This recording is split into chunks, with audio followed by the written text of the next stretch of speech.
Okay, welcome back to Golden Glass. We're going to tackle the last two chunks of this story.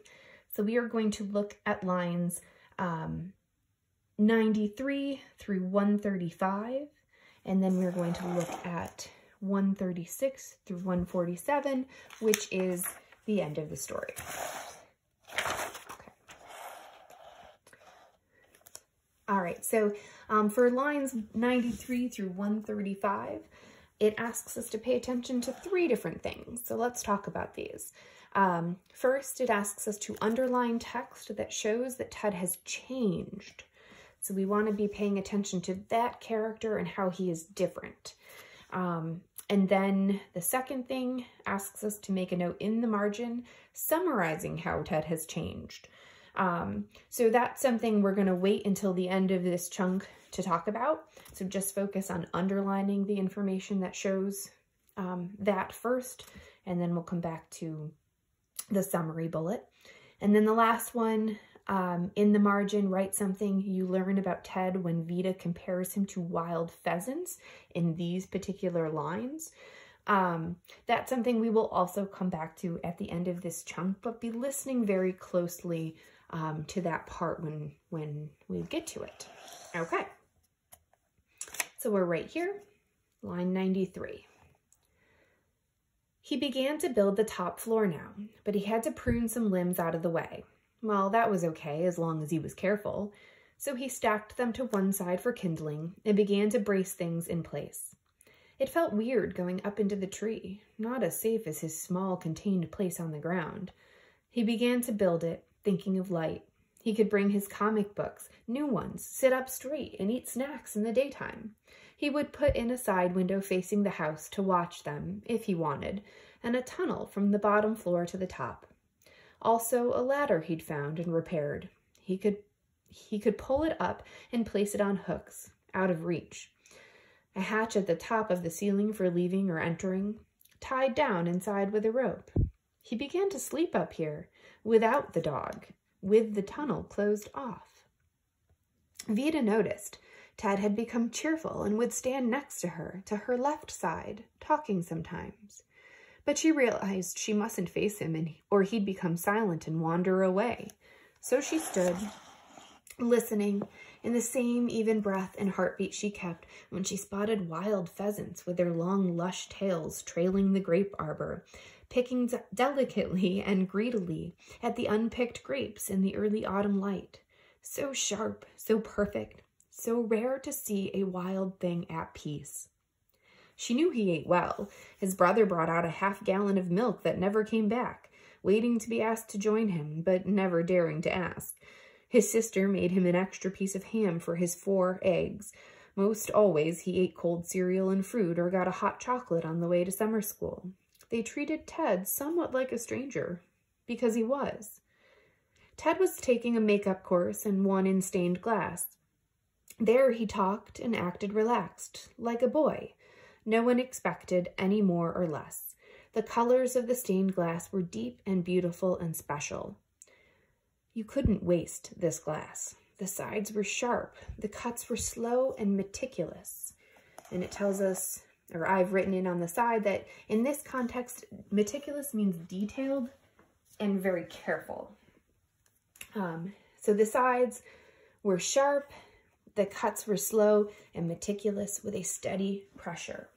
The design's plan had to be absolutely followed or the beautiful glass would go to waste and he'd curse himself. It was late August and Ted hadn't gone inside the house once.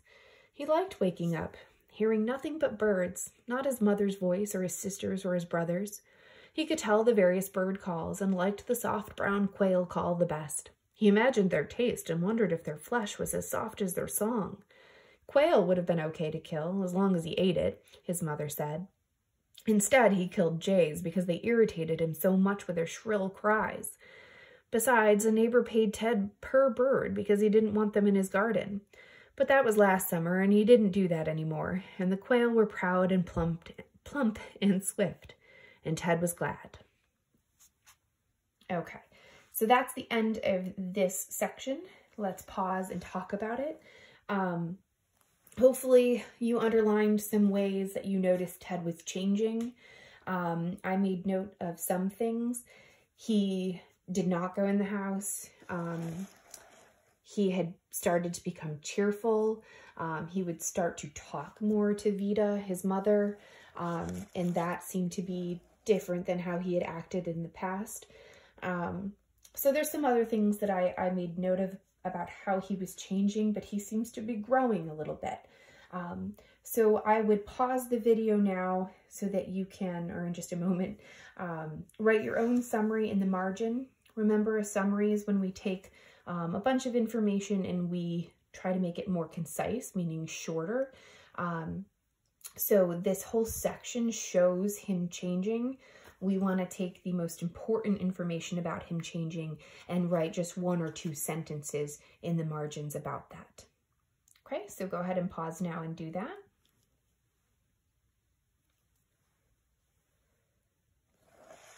Okay, and then the second thing, or the third thing, was to write something you learn about Ted when Vita compares him to wild pheasants. Let's go back and look at lines 107 through 112. It's right here, and it goes up here.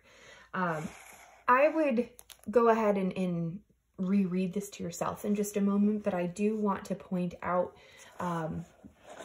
what she says up here, how she had been standing, you know, keeping even breath, it's almost like she's not making sudden movements around Ted the same way she wouldn't if she saw wild pheasants. And then I also want to point this out. He had been described earlier as angular, like bony, lean, having sharp angles. And then in this sentence here, even though she's mentioning wild pheasants and talking about how it's rare to see a wild thing at peace, she's really talking about him here. He's so sharp, so perfect. It's her son, right? So of course she thinks he's perfect. So rare to see a wild thing at peace.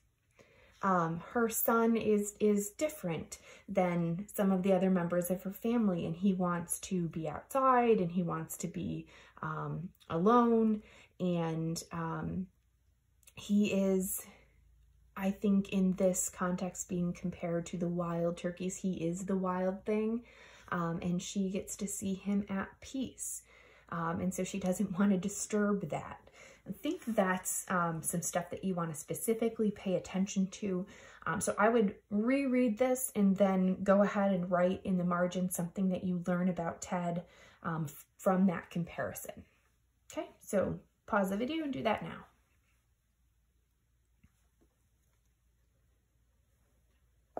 Okay, last section, lines, oh, my bad, before we go on, it does ask us to relook at these lines and explain what Ted's attitude toward working with stained glass reveals about his character.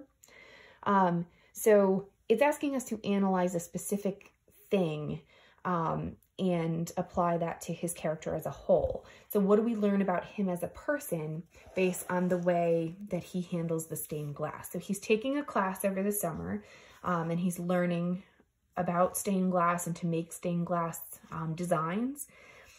We know that he's meticulous, meaning he's detailed and he's really, really careful. And we know that if he messes up, if he doesn't follow things like right to the letter, and he has the glass go to waste, he will curse himself. He'll be really mad at himself for that. So take a look at that paragraph again and think about the fact that he's so meticulous and the fact that he cares so much and the fact that he doesn't like to waste stuff or to make mistakes with the glass. What does that tell us about him as a character? And you're going to answer that down at the bottom. Go ahead and pause and do that now. Okay, now we are ready for the last chunk, which is lines 136 through 147. And as we read this last chunk, we're going to underline text that describes the stained glass. And in the margin, we're writing an inference, educated guess, take text evidence, combine it with the way you think. and come to a logical conclusion about why Ted wouldn't mind at all being inside again. Okay, so text that describes stained glass gets underlined, and then we make an inference about why Ted won't mind being inside. The stained glass was finished, and he decided to place it in his fort facing the back fields. In fact, it looked like the back fields, trees and the sun in a dark sky.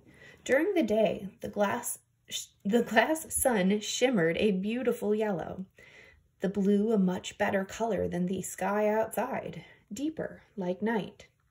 He was so used to sleeping outside now, he didn't wake up during the night, just like in the house. One night, toward the end, when he'd have to move back with everyone, school was starting, frost was coming, and the rains, Ted woke up to see the stained glass full of light. The sun was a golden moon, and the inside glass and the outside sky matched. In a few days, he'd be inside, and he wouldn't mind at all. Okay, so you can see some of the stuff that I've underlined.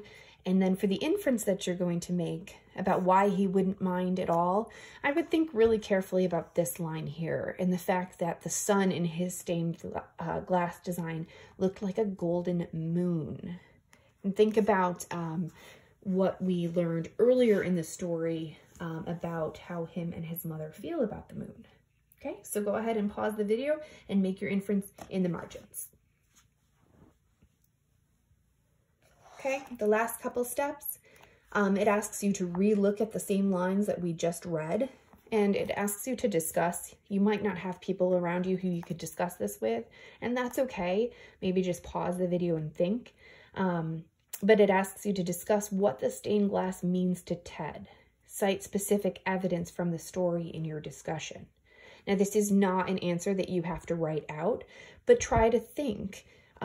What does the stained glass mean to him? Why is he so meticulous with it? And why does the fact that the sun is turning into a golden moon in certain light seem to comfort him? So just take 30 seconds to think about that to yourself.